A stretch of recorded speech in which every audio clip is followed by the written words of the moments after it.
ఇప్పుడంటే దుఃఖం పోయి చికెన్ కొనుక్కొస్తున్నాం గాని మునుపిట్లుండేనా? సుట్టం వచ్చిందంటే నాటుకోడి దిగాల్సిందే, ఇంటింటికి పెంచుతుండేది. పొద్దుగాలు ఇడిచిపెడితే అట్లా పోయి మేస్తాయి, ఇంటికి వచ్చినాక ఈ నిత్తులేసి పొద్దుముక గంపల కింద గమ్మేది. కానీ ఇప్పుడు గంత తీర్వాటం ఎవరికున్నదుల్లా? సాదుడు తగ్గింది, తినుడు తగ్గింది. ఇక పట్నంలో అంతటా దొరకవాయే. అయితే నాటుకున్న అందుకొని బూరువీకి కూర వండుకుంటే బాగుండు అనిపిస్తున్నదిలే. నాటుకోడి రుచి అట్లుంటది. మళ్ళా సిటీ శివారు షాద్నార్ కాడ విజయ్ కుమార్ అనే ఈ అన్న సాస్తున్నాడు. తాకత్ ఎక్కువండి రోగాలు తట్టుకునే సోనాలి రకం కోళ్ళట.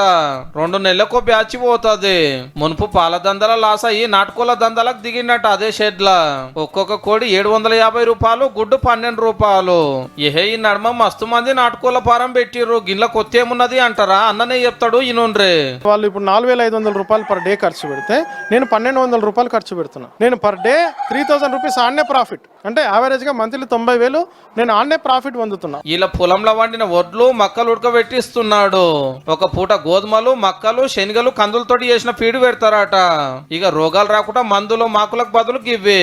ఒకరోజు పసుపు ఉంటది, ఒకరోజు ఈ అల్లం వెల్లిపాయ పేస్ట్ ఉంటది. వారంలో ఒక 3-4 రోజులు బెల్లం ఇస్తాం వాటర్లో, డింకర్ డోస్ లా. అట్లా మనం ఇమ్యూనిటీ దానికి ఎప్పుడు రెడీగా పెట్టి 2 ఏళ్ళు అయితే పడతలు మంచిగానే పడుతున్నాయట. ఇంట్లోనే ఒక చెట్ల కౌసు పిట్టలు, చిన్న మడుగుల చేపలు, పక్కకే బాతులు పెంచుతున్నాడు. అందరి లెక్క దాన కొనుక రాకుండా అన్ననే తయారు చేస్తున్నాడు కాబట్టి ఆమెదాని మంచిగానే ఉన్నట్టుంది. ఖర్చులు తగ్గించే ఉపాయం ఏది చేసినా ఉత్తమమే కదా మరి. లిటరల్ చెప్పాలంటే ఓ సాఫ్ట్వేర్ ఎంప్లాయీ గిట్ట దీని ముందర వేస్ట్ ఓన్ చేసుకుంటాం.